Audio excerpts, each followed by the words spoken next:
Yo, what's going on, people?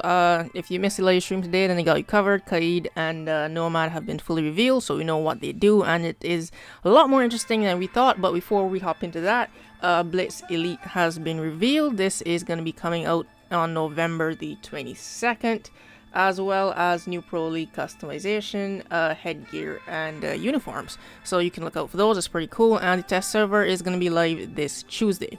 So we're going to start off with Nomad here, and her gadget is going to be called the Air Java Launcher, and turns out, yeah, her gadget actually does throw people back. Like in her teaser, it can actually throw defenders off of rooftops and through walls, which looks pretty funny. So she's going to be the first attacker with a gadget that is a trap.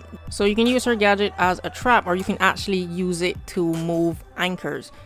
So it turns out she's a very good counter to Clash now, and also to Mira, because apparently you can hit mirrors behind her little windows now, so that's pretty good. In terms of counters, they only mentioned that Jaeger can stop it, so we'll have to test around and see who else is a good counter for Nomad. In terms of her loadout, she has 2 assault rifles. We know one of them is the AK-74, and one of them has a pretty unique red dot sight that we don't have in the game, and her sidearm is something we also don't have in the game. For the first time, we're gonna have a 44 Magnum with an ACOG scope on it. And lastly, I think they said she was 2 speed, 2 armor, so that's all we know about Nomad right now.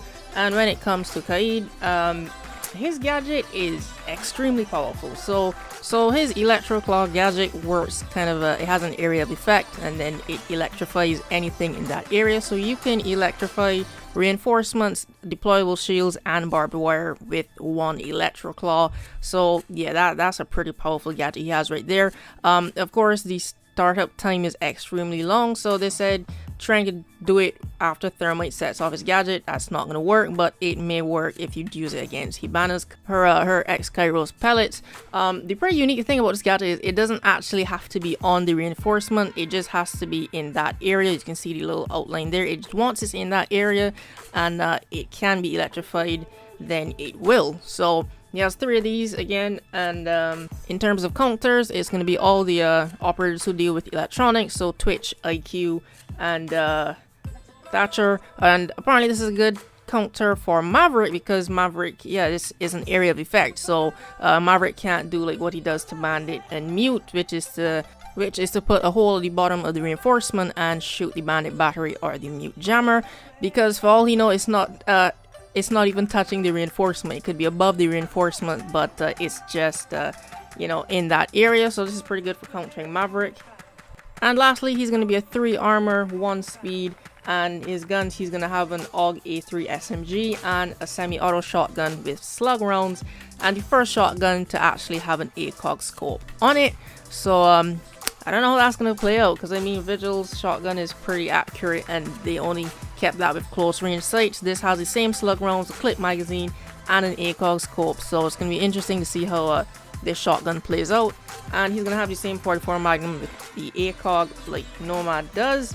So after looking at Kaid, you're probably wondering why you would still pick Bandit. Apparently Bandit is still pretty good at bandit tricking. He's even better at it than Kaid because of that long startup time of the Electro Claws. But now looking at it, I would more say he may replace Mute instead of Bandit. I mean, Mute is good at stopping the drones from getting in, but you can electrify multiple objects with just one Electro Claw.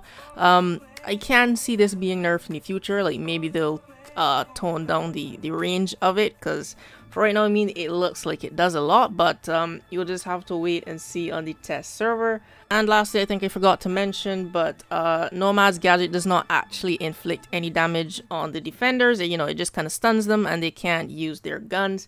What are your thoughts on these new operators? I definitely think they're powerful. You know, I'm not saying they're OP, but they're definitely going to change how which operators you bring, because I can see a lot of people bringing Thatcher or Twitch or IQ more often now to counteract Kaid and Bandit, because I think that duo is going to really stop the hard breachers. So, you know, you're going to have to bring those operators that are good with dealing with electronics. And as for Nomad, I'm not really sure, because the defenders, they're just, with every season, it just looks like they're trying to make the defenders feel less safe. Last season, it was, you know, Maverick and putting holes in the reinforcements, and now they're coming after the anchors. So if you're one of those people that just like to sit in a corner the entire round, well, it doesn't look like you can do that anymore. But yeah, that's it for this video, so hopefully you found this helpful. If you did, you can leave a like and share it around, and comment down below what your thoughts on these new operators, and subscribe for more Rainbow Six Siege content. After the test server goes live, I'm pretty sure I'm going to have a lot of videos coming out, so make sure you subscribe and stick around for that. But yeah, thanks for watching, and I'll see you in the next video.